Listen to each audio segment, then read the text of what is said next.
오늘 본문 보시면 헤롯이라는 인물이 등장합니다. 마태, 마가, 누가, 요한복음 그리고 사도행전에서 헤롯이란 이름이 등장하는 구절, 그 이름만 따지면 굉장히 많지만 구절만 따지면 약 50여 회 됩니다. 그러나 헤롯이라고 모두 같은 헤롯은 아닙니다. 오늘 헤롯 가문에 대해서 먼저 설명을 하려고 합니다. 이 사람의 가문은 너무도 복잡해서 제대로 설명하기는 참 어렵습니다. 성경에 등장하는 여인 중에 헤로디아와 살로메가 있는데 이 사람들이 헤롯가 여인들입니다. 이들을 불러오면 족보는 사정없이 뒤엉켜버립니다. 삼촌인데 부부가 되기도 하고 아버지이면서 종조부의 시숙이 되는 경우도 있고 삼촌이 시동생이 되고 사위까지 되고 삼촌이면서 부부가 되고 종조부가 되는 아주 희한한 그런 일들이 이 족보 안에서 발생합니다. 성경에 그러니까 이 여인들까지 불러와서 자세히 설명하면 너무 길어지기 때문에 성경에 등장하는 헤롯 위주로 최대한 간략히 헤롯 가문에 대해서 먼저 설명을 드리겠습니다. 여기 불 좀 꺼주시면 좋겠습니다. 자, 먼저 안티파테르라는 사람이 있었습니다. 이 사람은 이두메, 즉 에돔입니다. 에돔 출신으로 유대인은 아닙니다. 그가 로마를 세웠다고 할 수 있는 시저, 율리우스 시저를 도와준 인연으로 BC 47년 유대의 행정장관이 됩니다. 그때부터 헤롯 가문의 팔레스타인 통치가 시작이 됩니다. 유대 지역을 다스려야 하기 때문에 유대인은 아니지만 유대계로 개종을 합니다. 이 안티파테르가 죽으면서 자기가 다스리던 지역을 두 아들에게 나눠줍니다. 큰 아들에게는 예루살렘을 통치하도록 하였고 둘째 아들에게는 갈릴리 총독 자리를 주었습니다. 지금 화면에 보이는 일대, 여기 일대입니다. 일대 헤롯 대왕이라고 불립니다. 헤롯 대왕이라고 불리는 자가 갈릴리 총독으로 임명받았던 둘째입니다. 로마는 헤롯에게 더 큰 권한을 주었고 헤롯은 유대의 왕이라는 자부심으로 나름 잘 다스렸습니다. 아버지가 유대교로 개종함으로 유대인이 되었기 때문에, 그러니까 반쪽 유대인입니다. 그때부터 유대인이 되었기 때문에 성경에 대해서는 잘 모릅니다. 그리스도가 어디서 태어날지도 몰랐습니다. 어느 날 동방에서 박사들이 와서 유대인의 왕으로 나신 아기를 찾습니다. 왕권을 유지하기 위해서 왕으로 태어나신 아기 예수를 죽이려고 했습니다. 유아학살의 장본인 그 녀석이 바로 일대 헤롯 이 녀석입니다. 헤롯 통치 당시 추진했었던 사업들이 굉장히 많았는데 그중 가장 심혈을 기울였던 것이 웅대한 항구 도시를 건설하는 일이었습니다. 헤롯이 항구 도시를 건설하고 당시 로마 초대 황제 율리우스 이후 초대 황제 황제의 이름을 따서 가이사랴로 짓습니다. 이 가이사랴가 다른 말로는 시저이고 카이사르이기도 하고 성경에는 가이사라고도 나옵니다. 그래서 그 황제 이름을 따서 가이사랴라고 짓습니다. 가이사랴는 로마와 팔레스타인을 연결하는 최고의 도시가 됩니다. 가이사랴에 대해서는 조금 후에 보충 설명을 더 할 것입니다. 이제 2대를 보겠습니다. 아들이 여러 명 있는데 몇 아들은 빼버리고 성경에 나오는 아들 위주로 이 헤롯 대왕의 아들들입니다. 1대 헤롯이 죽으면서 자기의 통치권을 4명의 아들들에게 나눠줍니다. 그래서 성경에 보면 분봉왕이라는 이름이 나오는데 나라를 4개로 나눠서 각각 분할을 해줬다고 분봉왕이라고 합니다. 헤롯 빌립 1세, 성경에는 빌립으로 기록이 되어 있습니다. 헤롯 빌립 1세는 헤로디아의 첫 남편이며 살로메의 아버지입니다. 헤롯 안디바는 헤롯의 막내 아들입니다. 이복 형제인 헤롯 빌립 1세의 아내이자 자신의 조카이기도 했던 헤로디아와 결혼을 했습니다. 이 일로 세례 요한에게 욕 한 바가지 듣고 세례 요한을 죽이게 됩니다. 세례 요한을 죽일 때 살로메가 춤을 멋지게 추니까 살로메에게 소원을 말하라 해서 세례 요한 목을 주십시오 하니까 그때 죽일 마음은 사실 없었지만 세례 요한을 처형했던 왕이 바로 이 헤롯 안디바입니다. 이 사람은 협박과 속임수에 능했기 때문에 예수께서 이 사람에게 여우, 이 사람을 일컬어 여우라고 불렀습니다. 십자가 직전에 예수님을 희롱했었고 또 다시 빌라도에게 넘겨주었던 인물입니다. 헤롯 아켈레오는 헤롯 대왕의 장남입니다. 그가 유대와 사마리아의 분봉 왕이 되었을 때 목수 요셉이 하나님의 지시를 따라서 갈릴리 나사렛 지방으로 옮겨가서 살았습니다. 너무도 잔인해서, 이 사람은 너무도 잔인해서 AD 6년에 폐위되었습니다. 헤롯 빌립 2세는 그나마 헤롯 가문에서 존경받았던 인물이라고 할 수 있습니다. 그러나 헤로디아의 딸, 그러니까 자기 조카입니다. 헤로디아의 딸 살로메와 결혼을 했습니다. 자식 없이 죽었습니다. 그러니까 헤로디아는 이 사람에게 처형도 되고 장모도 되고, 살로메는 자기의 친조카도 되면서 아내도 되는 아주 희한한 집안입니다. 이제 3대입니다.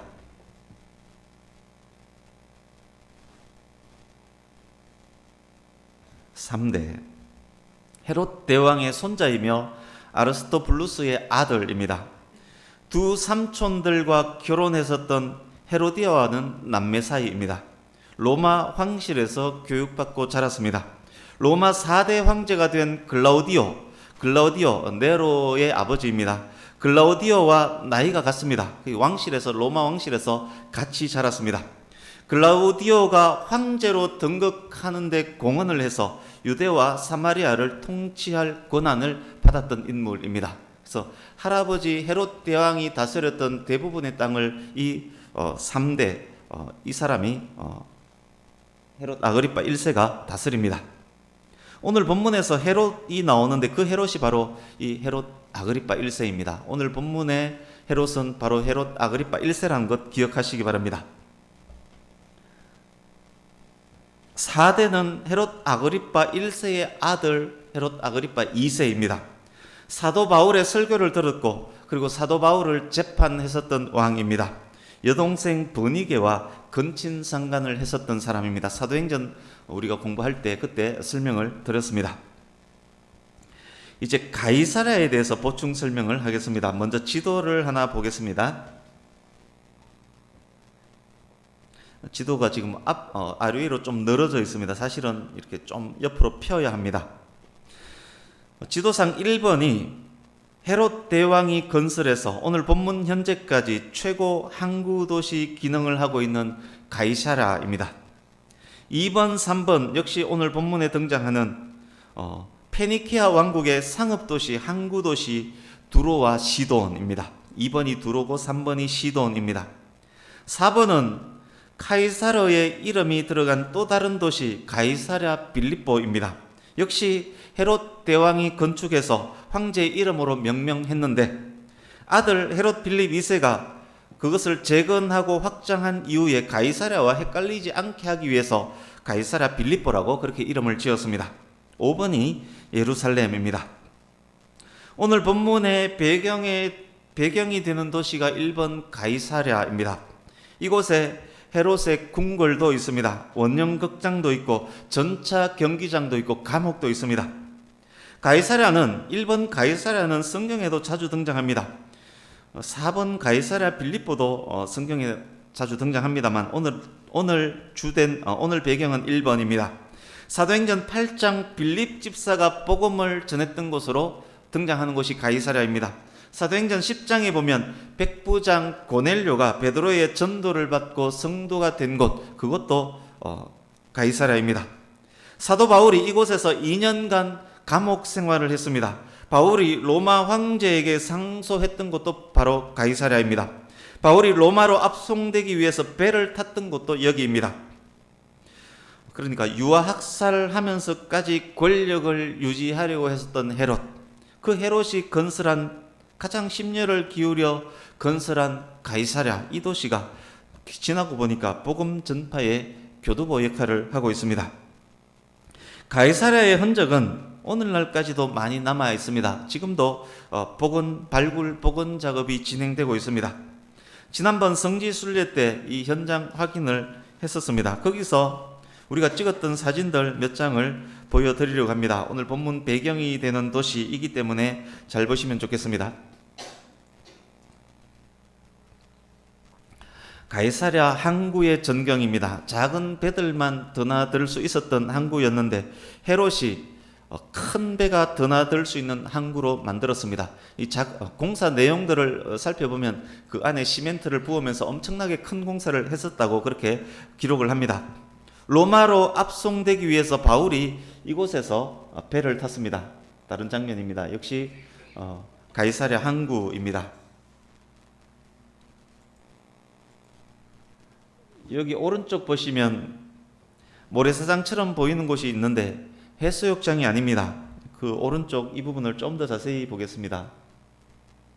여기가 미니 전차 경기장입니다. 배너 영화를 보면 전차를 타고 경기하는 장면이 나오는데 이곳에서 전차 경기가 벌어졌습니다. 왼쪽이 관중석입니다. 당시 전차 경기했던 그 모형을 이렇게 만들어 놨습니다. 관중석 좀 자세히 보겠습니다. 지금도 이렇게 관중석이 그대로 남아 있습니다.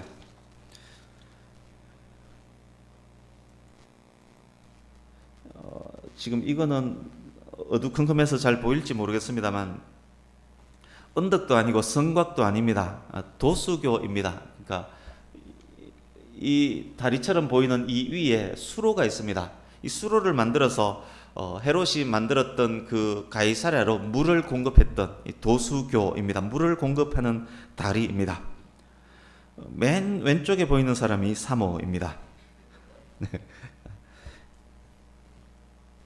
자세가 나오지 않습니까? 네. 자, 여기는 발굴된 헤롯의 궁궐터입니다.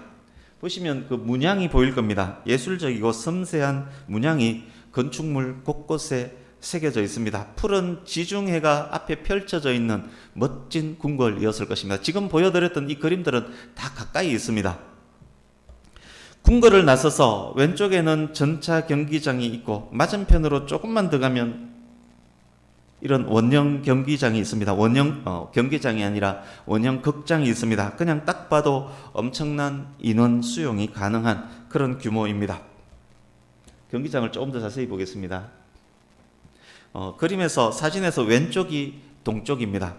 사진 오른쪽은 조금만 더 가면 한 200m 가면 지중해가 바로 펼쳐져 있습니다.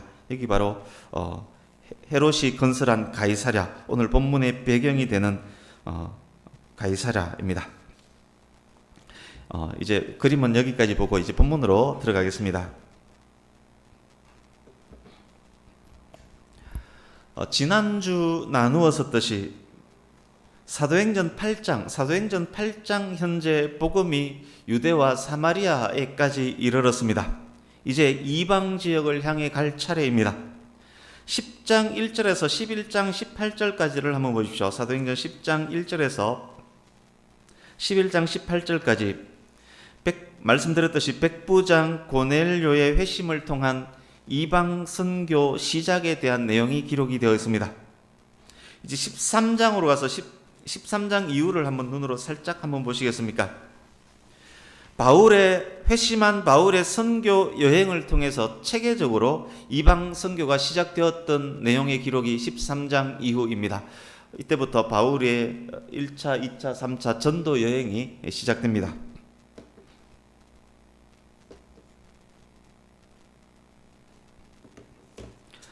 이 둘 사이에 두 개의 이야기가 삽입되어 있는데 첫 번째가 안디옥 교회가 세워진 이야기이고 그리고 두 번째가 12장 이야기입니다.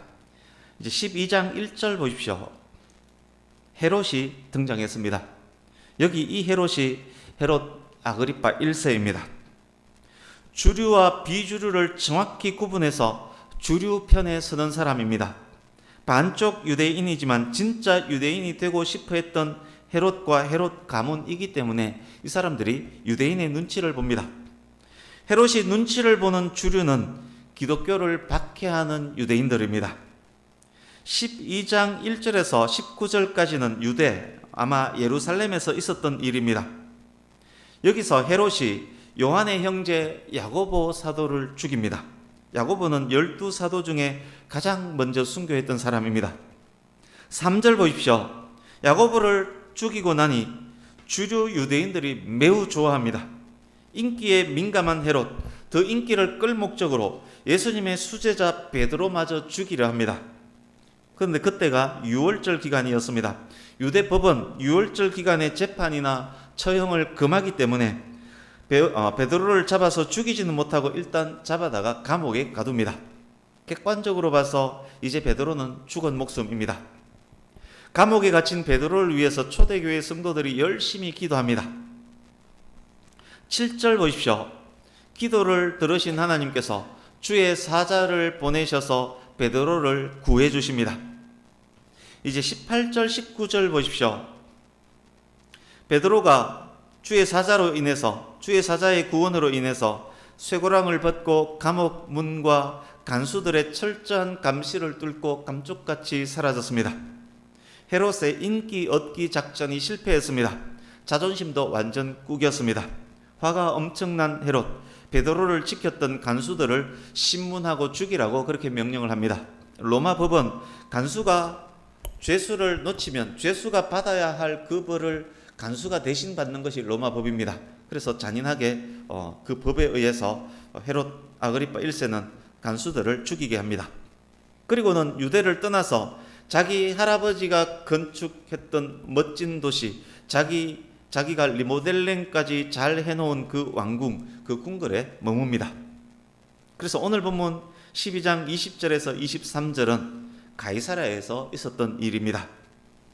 지금부터는 본문 내용과 함께 유대 역사가 요세푸스가 기록한 그 기록 내용들, 그리고 신학자들의 주석, 그리고 성경을 의학적으로 해석하는 성경의학자의 설명까지 제가 접목을 시켜서 가미해서 그렇게 설명을 드릴 것입니다.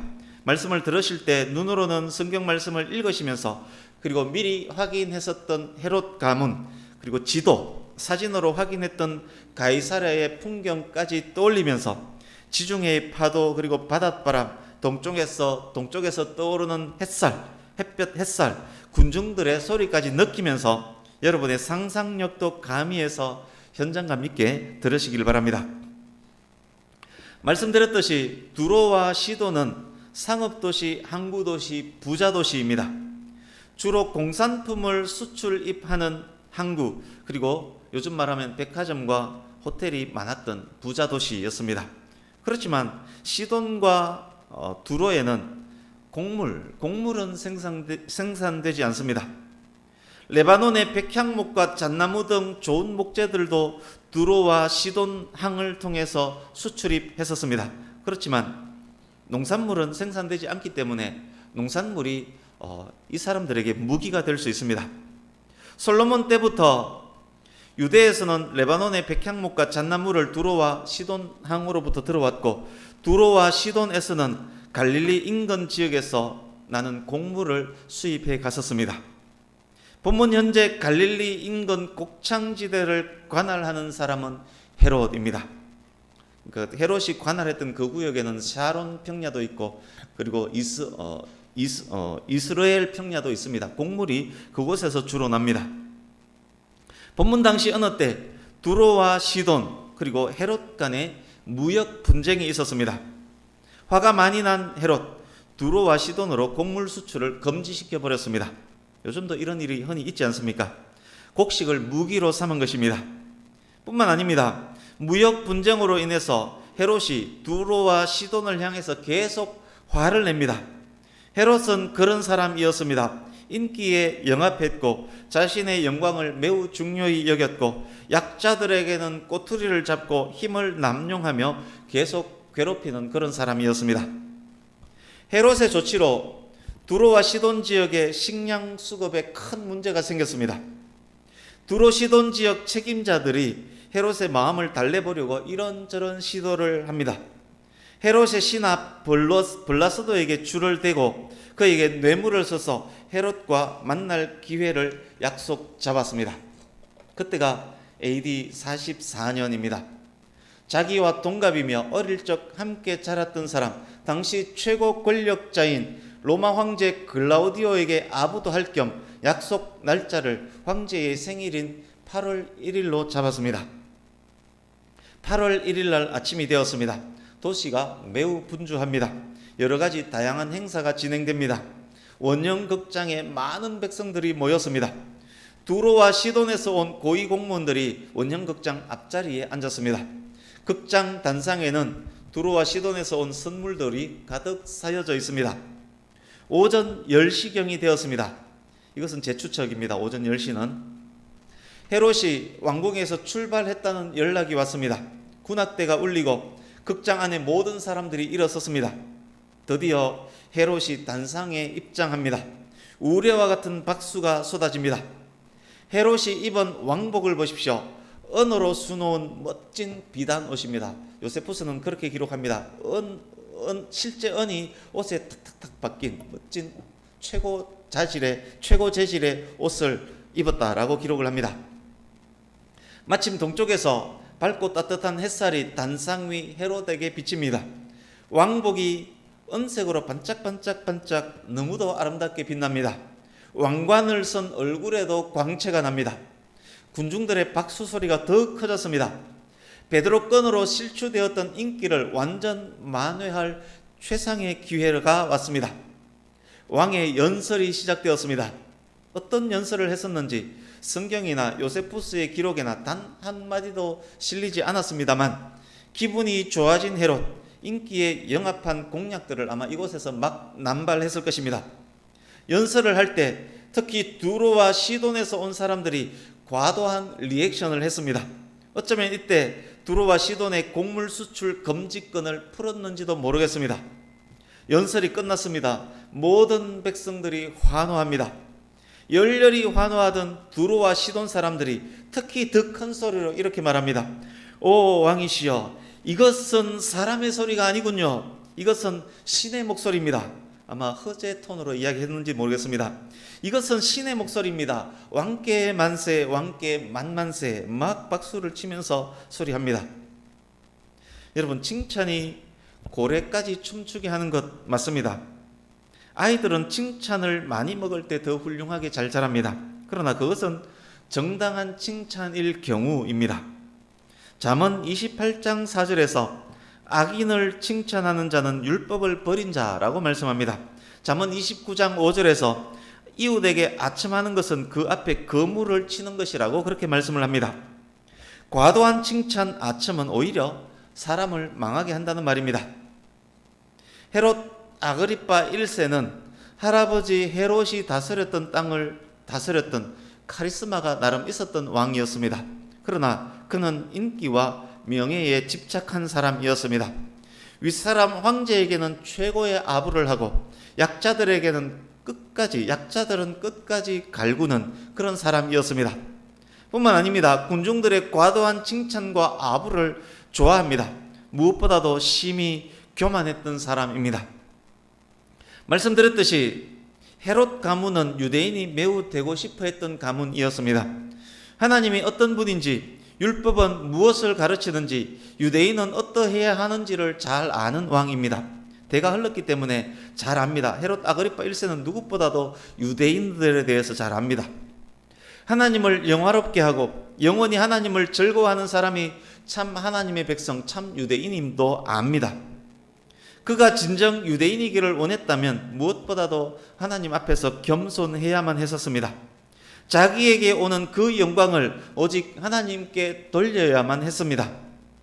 교회를 박해하던 그가, 사도를 죽였고 또 죽이려 했었던 그가 이제는 오늘 본문에 보면 이제는 하나님처럼 되려고 하고 있습니다. 그때 하나님의 심판이 헤롯에게 임했습니다. 베드로를 구원해 주었던 주의 사자, 12장 7절에 나온 그 주의 사자가, 단어가 같습니다. 그 주의 사자가 이번에는 헤롯을 쳤습니다. 주의 사자가 헤롯을 치자 헤롯 뱃속에 있던 해충들이 단단하게 공처럼 뭉쳤습니다. 급성 장폐색증이 생겼습니다. 연설하던 현장에서 헤롯이 꼬꾸라집니다.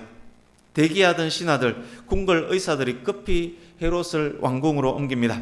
온갖 치료를 다했지만 사경을 헤매던 헤롯은 5일 후에 왕궁에서 죽고 맙니다. 여러분, 신비롭지 않습니까? 사람으로부터 신이란 소리를 들었던 헤롯이, 그 소리를 즐기면서 신놀이를 했던 헤롯이, 신처럼 보였던 헤롯이 자기 뱃속에 있는 벌레를 이기지 못해서 죽고 말았습니다. 여러분, 병 앞에는 진짜 장사가 없습니다. 몇 주 전 말씀, 중국을 통일하고 불로 불사를 추구했던 진나라 시황은 50세에 병으로 죽었습니다. 33세에 세계를 정복했던 알렉산더도 33세 그해 열병으로 죽고 말았습니다. 여러분, 질병은 1000가지, 10,000가지도 넘지만 건강은 단 하나뿐입니다. 결국 우리는 이토록 연약한 사람이기 때문에, 우리는 하나님께서 보살펴 주시기 때문에 오늘도 이렇게 살고 있는 것입니다. 결국 우리는 겸손하게 하나님 바라보며 하나님 더욱 의지하며 건강 주실 때 건강을 더 잘 관리하며 하나님의 영광을 위해서 더욱 살아야 하는 것입니다. 이제 24절입니다. 24절은 같이 읽어보겠습니다. 24절 시작. 하나님의 말씀은 흥왕하여 더하더라. 아멘. 24절은 12장의 모든 내용들을 한마디로 정리한 구절이라고 할 수 있습니다. 12장 1절에서 3절을 잠깐 보시겠습니까?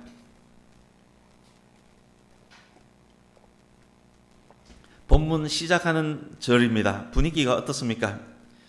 헤롯이 기세등등해 있습니다. 헤롯에게 아부하며 박수하는 유대인들이 보입니다. 권력이 있는 헤롯과 여론을 주도하는 유대인 주류 세력들이 힘을 합쳐서 기독교를 박해합니다. 사도 야고보를 죽였습니다. 사도 베드로가 감옥에 갇혔습니다. 베드로도 야고보처럼 죽을 게 뻔합니다. 교회와 성도는 울면서 기도하는 것 외에 아무것도 할 수 없는 그런 상황입니다. 예루살렘, 유대, 사마리아 땅끝은커녕 예루살렘도 벗어나기 전에 기독교가 사라질 것처럼 보입니다. 이제 23절, 24절 보십시오. 그런데 초반에 그 상황이 어떻게 바뀌었습니까? 베드로는 이미 감옥에서 나왔습니다. 기세등등했던 헤롯은 벌레에 먹혀 죽었습니다. 하나님의 말씀은 점점 더 흥왕하여 가고 있습니다.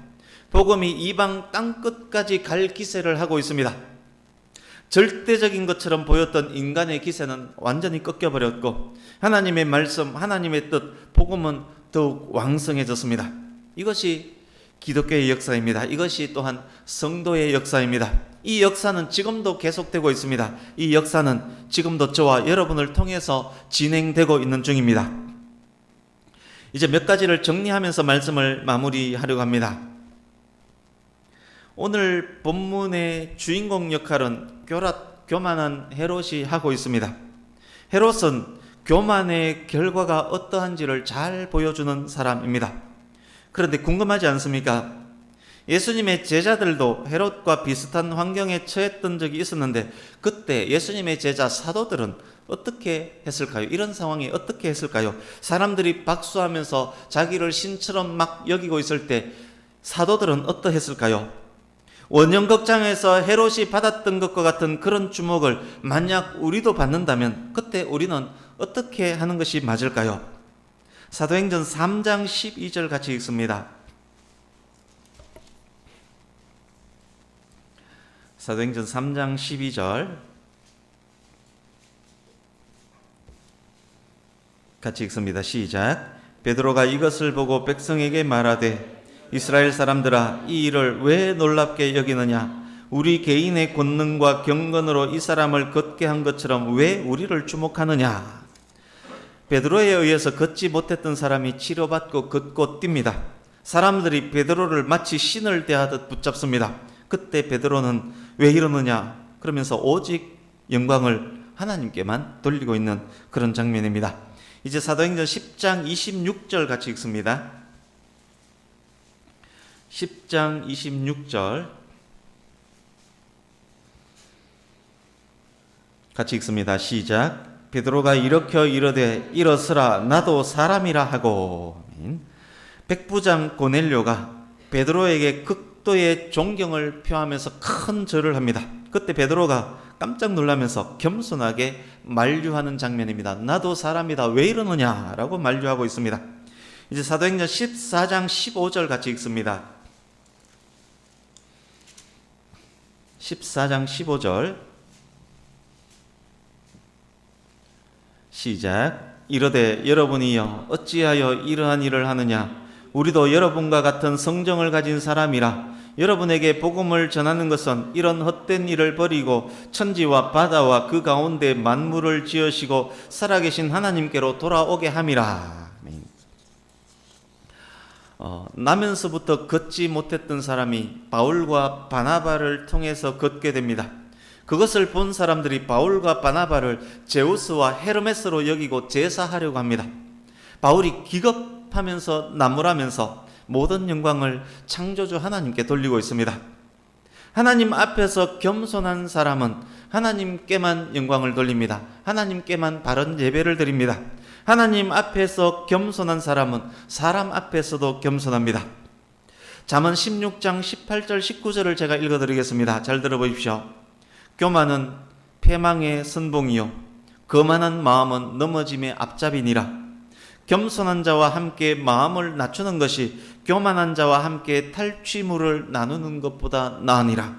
교만은 패망의 선봉이요 거만한 마음은 넘어짐의 앞잡이라고 말씀하고 있습니다. 이 시간 본문을 통해서 저와 여러분에게 주시는 귀한 첫 번째 교훈입니다. 하나님 앞에서 겸손하라. 두 번째, 이제 이사야서 40장 8절을 찾아서 읽으려고 합니다. 구약성경 1015페이지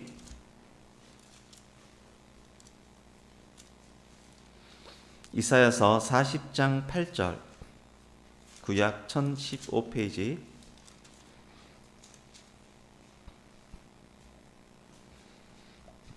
같이 읽습니다. 시작. 풀은 마르고 꽃은 시드나 우리 하나님의 말씀은 영원히 서리라 하라. 아멘. 베드로전서 1장 24절에서 25절 그것도 한번 찾아보겠습니다. 신약성경 378페이지 동일한 말씀입니다만 신약 378페이지 베드로전서는 마지막에 한 번 더 와서 확인할 거니까 베드로전서 표시해 두시면 좋겠습니다. 신약 378페이지 베드로전서 1장 24절 25절 같이 읽습니다. 베드로전서 1장 24, 25절 시작. 그러므로 모든 육체는 풀과 같고 그 모든 영광은 풀의 꽃과 같으니 풀은 마르고 꽃은 떨어지되 오직 주의 말씀은 세세토록 있도다 하였으니 너희에게 전한 복음이 곧 이 말씀이니라. 아멘. 나의 뜻 앞에 하나님의 말씀을 굴복시키려는 자들이 얼마나 많은지 모릅니다. 내 마음에 들어야만 하나님의 말씀으로 인정하는 자들이 얼마나 많은지 모릅니다. 그런 그들이 교회 속에서 사회 속에서 교만하게 자랑하며 아부하며 또 약한 자들을 무시하며 당당하게 서 있습니다. 그들이 성도처럼 포장은 되었지만 사실은 본문 속 헤롯과 같은 사람입니다. 아무리 큰 권세와 능력이 사람에게 있다 할지라도 그것이 영원할 수 없습니다. 사람에게 있는 권세와 능력은 마르는 풀, 시드는 꽃과 같습니다. 그러나 하나님의 뜻, 하나님의 말씀, 복음은 영원합니다. 위대합니다. 인간이 하나님 앞에서 겸손해야 하는 이유, 겸손할 수밖에 없는 이유입니다. 우리는 위대하신 하나님의 위대한 말씀, 위대한 복음 앞에서 겸손해야만 하는 것입니다. 성도는 모든 삶을 통해서 하나님을 높이고 복음을 즐거워해야 하는 것입니다. 그래서 하나님 앞에서 겸손한 사람은 신실한 예배자가 될 수 없고 하나님 앞에 겸손한 사람은 위대한 복음 앞에 겸손한 사람은 위대한 그 복음을 들고 세상에 나갈 수밖에 없습니다. 사랑하는 성도님 여러분, 가장 먼저 하나님 앞에 하나님 말씀 앞에서 겸손한 우리가 되기를 간절히 바랍니다. 말씀 한 곳 더 보겠습니다. 역시 베드로전서입니다. 5장 6절 베드로전서 5장 6절 같이 읽습니다. 베드로전서 5장 6절 같이 읽습니다. 시작. 그러므로 하나님의 능하신 손 아래에서 겸손하라. 때가 되면 너희를 높이시리라. 아멘. 가장 먼저 하나님 앞에서 낮아질 때 그때 하나님께서 높여주십니다. 성도의 높아짐은 영원하신 하나님의 말씀, 복음 앞에서 낮아질 때입니다. 신실한 예배자로 살며 복음을 전하는 성도로 살 때 하나님께서 높여주신다는 말씀입니다. 그것이 또한 참된 겸손입니다. 그것이 오직 하나님께 영광 올려드리는 자의 삶입니다. 참으로 겸손한 성도가 될 때 하나님께서 그를 인정해 주시고 그를 높여 주십니다. 말씀을 마칩니다.